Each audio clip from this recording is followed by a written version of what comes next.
اب نوٹ کر لیجئے، یہ کتابیں اگر آپ پڑھنا چاہیں تو کتاب الملاحم میں پڑھیے. بدترین عذاب عربوں پر آیا کھڑا ہے، سروں پر تنا ہوا ہے، بدترین. ایسی جنگ ہونی ہے الملحمۃ العظمیٰ، جس کو کہ میں بھی آپ کے گواہی پیش کر دوں گا، جسے کہا گیا ہے دی لاسٹ کروسیڈ. بش نے بھی کروسیڈ کا لفظ بول دیا تھا، پھر واپس لیا اس نے. نکل جاتی ہے جس کے منہ سے سچی بات مستی میں، فقیہ مصلحت بین سے اور ہندے بادہ خار اچھا. کروسیڈ کہہ کر پھر واپس لیا. یہ کروسیڈ، اس کے اوپر جس قدر نقصان ہونا ہے عربوں کا. گریٹر اسرائیل بنے گا، یہ عراق، شام، اردن، سعودی عرب کا کچھ شمالی علاقہ، ترکی کا جنوبی علاقہ، مصر کا صحرائے سینا، اور اس کے ساتھ ہی جو بہترین اس کا زرخیز ترین علاقہ ڈیلٹا آف نائل، یہ سب یہودیوں کے قبضے میں جائیں گے. اس کو حدیث میں کہا گیا الملحمۃ العظمیٰ. عیسائی 80 علم لے کر اے مسلمانوں تم پر حملہ آور ہوں گے، اور ہر علم کے نیچے 12,000 فوج ہوگی. 9.5 لاکھ فوج. یہ نیٹو کی تیاری کس کے لیے ہو رہی ہے؟ جب یو ایس ایس آر کا خاتمہ ہوا تو پوچھا گیا تھا نیٹو چیف سے، اب کس لیے؟ تمہارا وہ دشمن تو ختم ہو گیا، اب ہمیں اسلامک فنڈامنٹلزم سے نمٹنا ہے. وہ جانتے ہیں خطرہ یہی ہے، اب اسلام ابھر سکتا ہے. مسلمانوں کے سینوں کے اندر وہ آگ ہے، اوپر خاک اس طرح آ گیا ہے، تم پہ اٹھانا بیٹھنا، یہ اندر تو انگارا ہے، اوپر سے راکھ ہے، اس سے دھوکہ نہ کھا جانا ان کے دلوں کے اندر. اور بش نے کہا تھا مسلمان چاہتے ہیں کہ ہسپانیہ سے لے کر انڈونیشیا تک نظام خلافت قائم کریں. اور میں حیران ہوا تھا کہ اس کمبخت کو ہسپانیہ کا خیال کیسے آ گیا. ہمیں تو کبھی آتا ہی نہیں، اب ہم تو بھول گئے. وہ تو 500 برس پرانی بات ہے، جبکہ وہاں سے ہمیں نکال دیا گیا تھا. اگرچہ اقبال نے کہا تھا ہے ارض فلسطین پہ یہودی کا اگر حق، ہسپانیہ پر حق نہیں کیوں اہل عرب کا. ہسپانیہ میں تو 800 سال حکومت کی مسلمانوں نے، اور ابھی 500 برس ہی گزرے ہیں نا. یہودی تو ارض مقدس سے 2000 سال نکالے گئے. انہیں لا کے آباد کیا گیا، عربوں کے سینے میں خنجر بھونک دیا گیا. وہ چھوٹا سا ملک جو چاہتا کرتا، کوئی پوچھنے والا نہیں. امریکہ جیسے اپنے بیٹے کی حفاظت کرے ویسے کرتا ہے اس کی. اور حضور نے فرمایا ہے وہ جنگ جب ہوگی تو ایک باپ کے اگر 100 بیٹے ہوں گے تو 99 ختم ہو جائیں گے، ایک بچے گا. یہ حدیث ہے، حدیث ہے صحیح. اور آپ نے فرمایا ویل للعرب من شر قد اقترب. عربوں کے لیے ہلاکت ہے، عربوں کے لیے بربادی ہے اس شر سے جو قریب آ چکی ہے. اور آج جس طرح انہوں نے ان کی تہذیب کو اختیار کر لیا ہے، دبئی جا کر دیکھیے، بدترین مغربی معاشرہ جو ہے وہ دبئی کے اندر ہم نے قائم کر کے دکھا دیا. اب سعودی عرب اس راستے پر بڑھ رہا ہے. اور اس کے بعد نمبر 2 پر جو ہے ہم پاکستانی ہیں. لیکن میں اس کے وہ پہلی بات جو کہہ رہا ہوں وہ تو یقینی ہے، اس میں تو احادیث صحیحہ موجود ہے. اگرچہ اس کے بعد پانسا پلٹے گا، پھر حضرت مہدی کا ظہور ہوگا، حضرت عیسیٰ کا نزول ہوگا، اور وہ گریٹر اسرائیل گریٹر گریو یارڈ بنے گا یہودیوں کا. ایک ایک یہودی قتل ہوگا اور دفن ہوگا. یہ بات میں ہونا ہے، میں پہلی بات پر فرض کر رہا ہوں. وہ پانسا پلٹے گا جب پلٹے گا. ابھی جو سامنے ہے وہ کیا ہے؟ جس ملحمۃ العظمیٰ کہا حضور نے، جسے آرمگیڈون کہتے ہیں عیسائی. آرمگیڈون کی اگر کہیں جا کر آپ دیکھیں گے، آپ ڈکشنری میں مانی تو کیا لکھا ہے؟ A very big war which will be fought between the forces of evil and good before the end of this world. اس دنیا کے خاتمے سے پہلے خیر اور شر کی قوتوں کے درمیان بہت بڑی جنگ ہوگی. ارمجدون اسے کہتے ہیں عربی میں، اور آرمگیڈون اسے کہتے ہیں انگریزی کے اندر. اور یہ بائبل کی آخری کتاب کے اندر ہے، جو اس میں کہ مکاشفات یوحنا، ریولیشنز آف سینٹ جان. یہ تو میں کہہ رہا ہوں یقین کے ساتھ، اور زیادہ دور نہیں ہے، آیا چاہتا ہوں.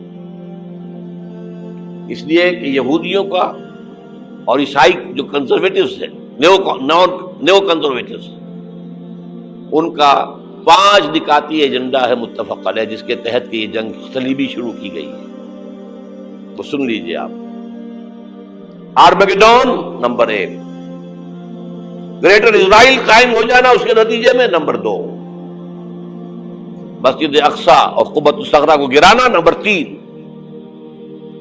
وہاں تھرڈ ٹیمپل، وہ مسجد جو حضرت سلیمان نے بنائی تھی 1000 قبل مسیح میں، پھر برباد کی تھی نبوکدنضر نے، دوبارہ بنائی گئی، پھر دوبارہ ختم ہوئی 70 عیسوی تک گری پڑی ہے. ان کا خانہ کعبہ گرا ہوا ہے 70 عیسوی سے لے کر آج تک. ایک دیوار ہے ویلنگ وال، جہاں جاتے ہیں، روتے ہیں، پیٹتے ہیں، ماتم کرتے ہیں، وہاں وہ بنے گا تھرڈ ٹیمپل. اور نمبر 4، اس میں لا کر رکھا جائے گا تخت حضرت داؤد کا. یہ تخت کہاں ہے اس وقت؟ یہ لندن شریف کے اندر، جو ان کی پارلیمنٹ کا جو چرچ ہے، ویسٹ منسٹر ایبے، اس میں رکھا ہوا ہے. ایک پتھر تھا جس پر بٹھا کر حضرت داؤد کی تاج پوشی ہوئی، پھر حضرت سلیمان کی ہوئی، پھر وہ پتھر رکھ دیا گیا جب حضرت سلیمان نے بنایا ہیکل مسجد اقصی، وہاں رہا وہ. ہر بادشاہ جو تھا یہودی اسی کے اوپر بٹھا کر اس کی تاج پوشی ہوتی تھی. سن 70 میں ٹائٹس نے گرایا اسے، ہیکل کو، وہ پتھر لے گیا، وہاں سے روم گیا، روم سے آئرلینڈ گیا، آئرلینڈ سے اسکاٹ لینڈ آیا، اسکاٹ لینڈ سے انگلینڈ آیا، اور اب وہ رکھا ہوا ہے 14ویں صدی عیسوی سے آج تک.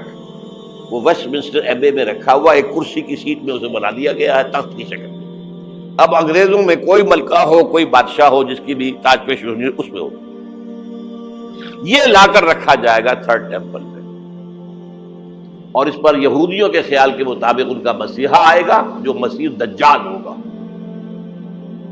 عیسائیوں کے خیال کے مطابق حضرت عیسیٰ آئیں گے، وہ ہمارا بھی خیال ہے حضرت عیسیٰ آئیں گے علیہ السلام. بہرحال یہ تو بعد کی باتیں ہیں نا. اس وقت جو میں عرض کر رہا ہوں، عربوں پر بہت بڑا عذاب، اور پاکستان کا معاملہ البتہ یہ ہے، میں یقین سے نہیں کہہ سکتا. ہینگنگ ان دی بیلنس، ہو سکتا ہے اللہ تعالیٰ ہم پر رحم فرمائے، ہو سکتا ہے، اگرچہ اس کی کچھ شرائط ہوں گی. چمن کے مالک اگر بنا لے موافق اپنا شعار، اب بھی چمن میں آ سکتی ہے پلٹ کر چمن سے روٹھی بہار، اب بھی ہو سکتی ہے. اور یہ بھی ہو سکتا ہے کہ اللہ تعالیٰ نے معجزانہ طور پر ہمیں ملک دیا، ہم نے اللہ سے بدعہدی کی، وعدہ خلافی کی، غداری کی، لہذا سزا دی جائے اور ہم سے یہ ملک چھین لیا جائے. It's just possible. دور نہ سمجھے، اسے انہونی بات نہ سمجھے. جو گھیراؤ ہو رہا ہے آپ کے مغرب میں نیٹو فورسز اور مشرق میں بھارتی فورسز گدھوں کی طرح بیٹھے ہوئے انتظار کر رہے ہیں پاکستان اور ڈسٹیبلائز ہو جائے، یہاں اور بدامنی ہو جائے. اب لاہور میں پھر آج دھماکے ہو گئے ہیں. 2 دن پہلے کا دھماکہ میں سہ کے آیا ہوا ہوں، آپ کے سامنے بیٹھا ہوں. وہ جانیں بچی ہیں جو ہماری اکیڈمی کا حشر ہوا، تو میں آپ کو نہیں بتا سکتا.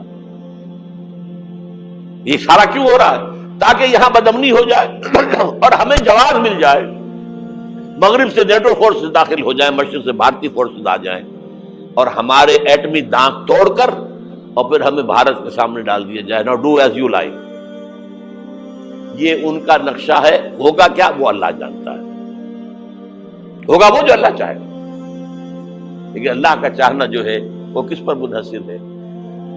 یہاں انقلاب برپا کرو، یہاں اسلام لاؤ. اگر دھندوں میں لگے رہو گے تو وہ خود بخود نہیں آ جائے گا انقلاب. صحابہ نے جانیں دی تھی، کتنی تکلیفیں اٹھائی تھی. 12 برس تک مکی دور کے اندر با نشہ درویشی در ساز و دمادم زن، جو پختہ شبی خدرا بر سلطنت جم سن. یوم طائف یاد ہے جو حضرت عائشہ فرماتی ہے کہ میں نے پوچھا تھا حضور سے کہ یوم احد سے زیادہ سختی بھی آپ پر کبھی آئی؟ یوم احد پر کیا ہوا تھا؟ تلوار کا وار پڑا تھا آپ کے چہرے مبارک، یہ جو رخسار کی ہڈی ہے اس کے اندر وار گیا ہے، اوپر خود کی 2 کڑیاں تھیں وہ اس میں گھس گئیں، 2 دندان مبارک شہید ہوئے۔ وہ خود کی کڑیاں ایک صحابی نے اپنے دانتوں سے پکڑ کے کھینچنے کی کوشش کی، دانت نکل گئے، وہ نہیں نکلی، کیا جتن کر کے نکالی گئی ہوگی تو خون کا فوارہ آیا، اتنا خون گیا ہے کہ آپ بے ہوش ہو گئے، گر گئے، اور مشہور یہ ہو گیا کہ آپ کا انتقال ہو گیا، شہادت ہو گئی۔ یہ سیرت کبھی پڑھی ہے؟ حضرت عائشہ کے ہوش کا تو یہی دور تھا نا، یوم طائف میں جو آپ کی کیا تھی، بچی تھی، انہیں کیا پتا کیا ہو رہا ہے حضور کے ساتھ۔ 3 دن تک حضور مکے کی گلیاں اور وہاں کے اوباش لوگ پتھراؤ کر رہے گئے تھے اس امید میں کہ شاید وہاں کا کوئی سردار ایمان لے آئے، تو یہاں تو ابو طالب بھی فوت ہو گئے، یہی دنیاوی سہارا تھا، خاندانی سہارا تھا ابو طالب کے ذریعے، اور گھر میں ایک دلجوئی کرنے والی رفیقہ حیات تھی، وہ بھی، ان کا بھی انتقال ہو گیا۔ آپ نے کہا یہ عام الحزن ہے، اب تو سب کو طے ہو گیا قریش کو کہ آپ جیسے قتل کر دو، اسی لیے آپ گئے طائف، شاید وہاں کا کوئی بڑا سردار مانے، ایمان لے آئے مجھ پر، تو میں اپنا مرکز ادھر شفٹ کر دوں۔ تینوں سے ملے ہیں، تینوں نے وہ جواب دیے ہیں، نکل جاؤ یہاں سے، میں تمہارے ساتھ بات بھی کرنے کو تیار نہیں۔ اچھا، تمہارے سوا کوئی نہیں ملا تھا اللہ کو نبی بنا کر بھیجنے کے لیے؟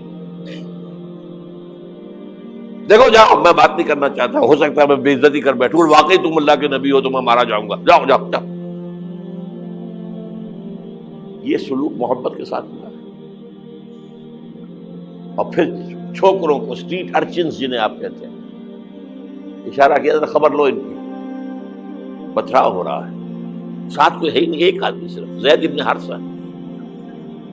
اب سامنے سے پتھر آ رہے ہیں تو حضرت زید آگے آ جاتے ہیں، ڈھال بنتے ہیں، مجھے لگے پتھر حضور کو رہے، آپ پیچھے سے آ رہے ہیں، چاروں طرف سے تو ڈھال نہیں بن سکتا ایک شخص، جسم لہو لہام، خون جا کر جوتیوں میں جم گیا ہے، جوتی اتر نہیں دی۔ پھر وہاں سے واپسی پر جو دعا مانگی ہے، اللہم الیک اشکو ضعف قوتی وقلت حیلتی وہوانی علی الناس، اللہ تیری جناب میں فریاد لے کر آیا ہوں اپنے قوت کی کمی کا، اپنے وسائل کی کمی کا، اور جو ذلت و خواری ہو رہی ہے لوگوں کے سامنے، الا ملتقنونی، مجھے کس کے حوالے کر دیا ہے، الا بعیدی یتجہمونی، یہ میرے اوپر ہجوم کر کے آ جائے، حملہ کرے، اور عدو من لگتا امرے، یہ دشمن کے حوالے میرا معاملہ کیا، جو چاہے کرتے وہ۔ لیکن پھر عبدیت غالب آتی ہے، ان لم یکن علی غضبک فلا ابالی، اللہ اگر تو ناراض نہیں ہے تو مجھے کوئی پرواہ نہیں، سر تقدیم خم ہے جو مزاج یار میں آئے، مجھے اندیشہ یہ ہے کہ تو ناراض تو نہیں ہوگی۔ یہ تکلیفیں جھیلی ہے، سینکڑوں صحابہ نے جانوں کا نذرانہ پیش کیا ہے،